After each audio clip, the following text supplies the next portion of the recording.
Jody Vance. Nabanggit nga natin, 3.8 points per game lamang ang kanyang average prior to this ball game. But he scored a total of 14 points in today's game.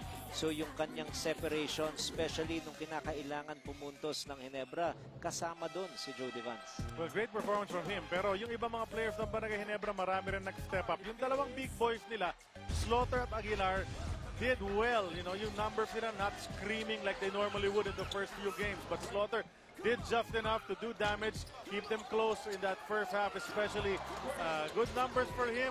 Although not up to his average, pwede na dahil ang dami nang tumulong sa kanya. He had a total of 16, a far cry from his 24-point per game average. But what is important is we take a look at his shot charge. 6 out of 13 from the field, 8 rebounds, and nabanggit natin, personally, yung individual numbers niya mababa sa kanyang konferensya. Pero ang importante yung panalo at yung kumpiyansang na-generate ng second unit upang makatulong sa pagkapanalo ng barangay. Well, Slaughter, nakita nga natin that one from the 15-footer, yun yung jumper niya to ice the game towards the end. Ang kanyang katandem naman na si Japet Aguilar, early on pa lang, slam dunk agad ang pinakita. He had 2 of those slam dunks in the first half. In the second half, didn't play too much, but provided enough across the board to help his team. 12 points and then 3 block shots. So yung defensive presence niya, andun, Coach Ryan. You talked about defensive presence, especially by Japet Aguilar. Only 12 points because he's averaging 18 points per ball game. But Ginebra San Miguel, people are talking about their triangle offense and they're struggling. But what is so nice is they've limited their opponents to only 70 points in the last 2 games. So defense is definitely stepping up. Well, you know, there's another guy who came into that Ginebra front line sa larong ito, playing for the first time with Barangay Ginebra, Jervy Cruz. And what a first outing it was para sa kanya. Double digits in points, 6 rebounds, extended minutes yung faith na pinakita ni Coach Tim Cone sa kanya. And he played very well for his new coach. Oh, just a masterstroke here for Coach Tim Cone to get this player on board.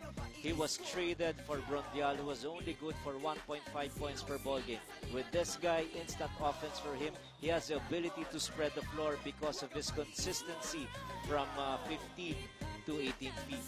Pero sa kabilang panig naman, you know, Mahindra played really well. In fact, was in the driver's seat for most of the middle quarters and early fourth.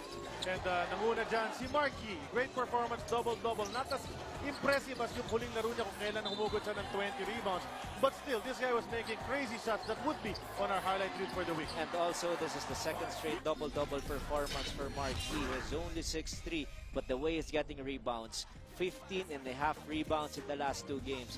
He took Japet Aguilar to school because of his offensive prowess. But too bad, hindi lang na-sustain ng Mahindra yung kanilang attack. So yun ang mga magagaling individual players in this game so far. Let's look at the game highlights from start to finish. In that first quarter, Barangay Ginebra started out strong. Nakita nga natin, first basket of the game was a jam by Japet Aguilar immediately to break the ice sa ating laro. And they kept that lead going after the first 12 minutes. In fact, they were up by 6. Ganda na pinakikita nila. The big guys established their presence immediately inside. Although, ganda rin ng pick and roll moves itong dalawang tiga Mahindra. But it was actually all Ginebra in the first quarter. They led the game by 6 points. Unstoppable was Greg Slaughter inside the paint, even if there was double team, and they were able to break the press as well. So in terms of rhythm, it was really on the side of Ginebra. They wanted that pace, but in the second quarter, it was a totally different story. Tama yun. In fact, despite this jam mula kay Japet Aguilar, Mahindra in-outscore ang Barangay Ginebra by 10 big points, 27-17, to seize control of this game and bring a lead into halftime.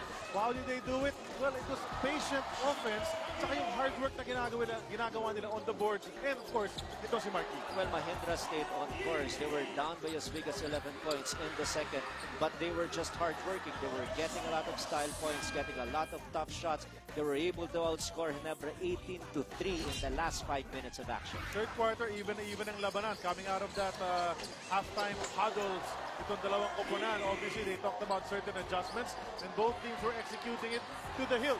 Si Markey was making the defense, si Greg Slaughter honest, good passing all around, and Kyle Pascual was nailing jumpers from outside. They were making tough shots, and they were able to seize control here in the opening minutes of the third quarter until the shock troopers came in.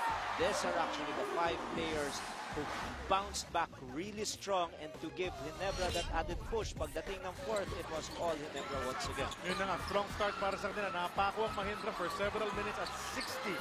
And by the time they knew it, Ginebra had the lead. Naka-back-to-back three-pointers si Joe Devance at nakuha na ng Ginebra and never let go of the lead all the way to the final buzzer. Oh, they were able to get so much confidence because they made the run when Greg Slaughter and Jacket Aguilar were on the floor. And once again, take a look at that shot of Thompson. Ang gandang tira at yung sinasabi rin natin, yung tulong ni Cruz dahil pag humelp ka na, dinidepensahan mo na si Slaughter, nakakashoot consistent mo yun At nung pandiin, 17-footer, no problem for Big Greg. Yun na yun, pang tapos ng laro, yung jumper ni Greg Slaughter humirit pa before the game ended. 4 points. And the Mahindra sinks further. Yung mga field goal percentage natin, Ginebra shot better. But this is really especially in the late third quarter into that fourth quarter. And the bench points, madaming tumulong para kay Coach Tim Cone.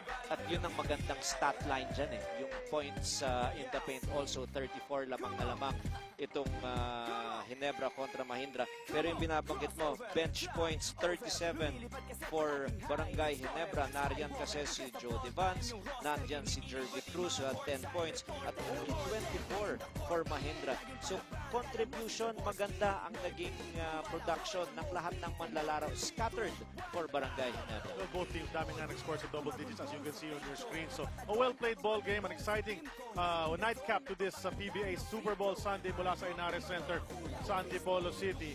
And well, yun na nga, Ginebra pulls the victory